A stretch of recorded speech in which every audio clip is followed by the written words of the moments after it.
Question number 4 में देखिए हम लोगों को यहाँ पर एक फिगर दे रखी है और इस फिगर में बोला गया है कि ए बी जो लाइन है वो किसके पैरेलल है, सी डी के पैरेलल है। और यहाँ पे एक एंगल बनता है ए पी क्यू, इस एंगल का मेजरमेंट है 50 degree. Angle P R D, इस एंगल का मेजरमेंट 127 डिग्री है। तो फिर इस केस में इस एंगल एक्स और इस एंगल वाई का मेजरमेंट क्या होगा। ठीक है, तो चलिए स्टार्ट करते हैं। भाई हम लोग स्टार्ट कर रहे हैं कहां से, A B is parallel to C D, इस बात से, क्योंकि दो लाइंस बेटा कैसी हैं, पैरेलल है।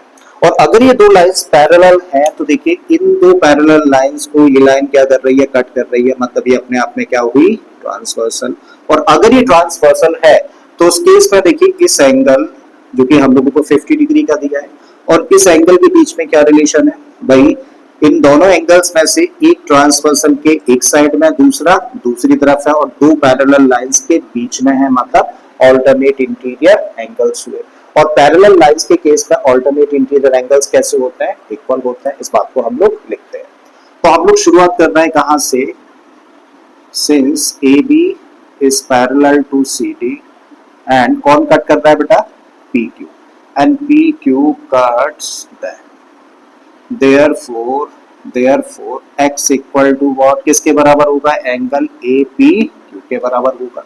ये एंगल तब इस एंगल के बराबर होगा और इसका रीजन क्या है, इसका रीजन है ऑल्टरनेट इंटीरियर एंगल्स होने की वजह से। तो हम लोग कह सकते हैं बेटा x किसके बराबर हुआ, इसका तो मेजरमेंट हमारे पास है ना, कितना, 50 डिग्री। तो x की वैल्यू देखो हम लोगों ने निकाल दी कितनी, 50 डिग्री। तो ये पहला आंसर हो जाता है। ठीक है, अब आ जाते हैं बेटा वापस से इस क्वेश्चन पर। फिर से इन्हीं दो लाइंस की बात कर रहे हैं। देखो A B is parallel to what, C D, ऐसा दे रखा है हम लोगों को क्वेश्चन में। और अब अगर ये दो लाइंस बेटा पैरेलल है तो जरा बताइए इन दो पैरेलल लाइंस को ये क्या कर रही है, कट करने का काम कर रही है। ठीक है, मतलब ये अपने आप में क्या हुई, ट्रांसवर्सल। और अगर ये ट्रांसवर्सल है तो बेटा ट्रांसवर्सल से एक पैरेलल लाइन के बीच का एंगल ये हुआ, और ट्रांसवर्सल से दूसरी पैरेलल लाइन के बीच के एंगल की बात करें तो ये वाला एंगल हुआ।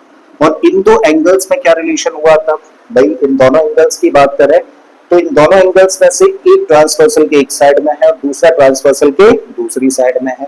और दो पैरेलल लाइंस के बेटा बीच में एंगल्स बन रहे हैं, मतलब ये भी कैसे हुए, ऑल्टरनेट इंटीरियर एंगल्स। और पैरेलल लाइंस के केस में ऑल्टरनेट इंटीरियर एंगल्स कैसे होते हैं, इक्वल होते हैं। यही चीज हम लोग यहाँ भी लगाने जा रहे हैं। तो अगेन हम लोग क्या कह रहे हैं, अगेन हम लोग कह रहे हैं कि भैया A B is parallel to what, C D, और इस बार कौन कट कर रहा है बेटा, P R, and P R cuts them.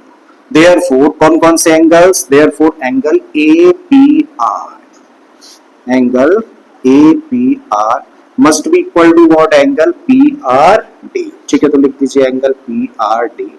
और इसका रीजन क्या है, ऑल्टरनेट इंटीरियर एंगल्स। दोनों एंगल्स इक्वल होने का रीजन ऑल्टरनेट इंटीरियर एंगल्स हुआ।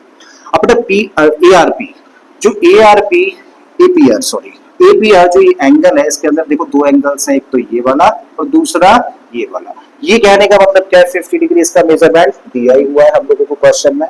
तो इसकी जगह पे हम लोग क्या रख सकते हैं बेटा, 50 प्लस, और इसका मेजरमेंट हम लोगों को क्या दे रखा है y, तो यहाँ पे रखा 50 प्लस वाई इक्वल टू, इसका भी मेजरमेंट हम लोग जानते हैं कितना, 127। तो y कितना हुआ बेटा, 127 माइनस 50, और 127 में से 50 माइनस कर दे तो क्या आ जाएगा, 77। ठीक है, तो ये दूसरा आंसर हो गया। तो x की वैल्यू बेटा कितनी है, 50, और y की वैल्यू कितनी है, 77 डिग्री है। तो ये हम लोगों ने x और y की वैल्यूज फाइंड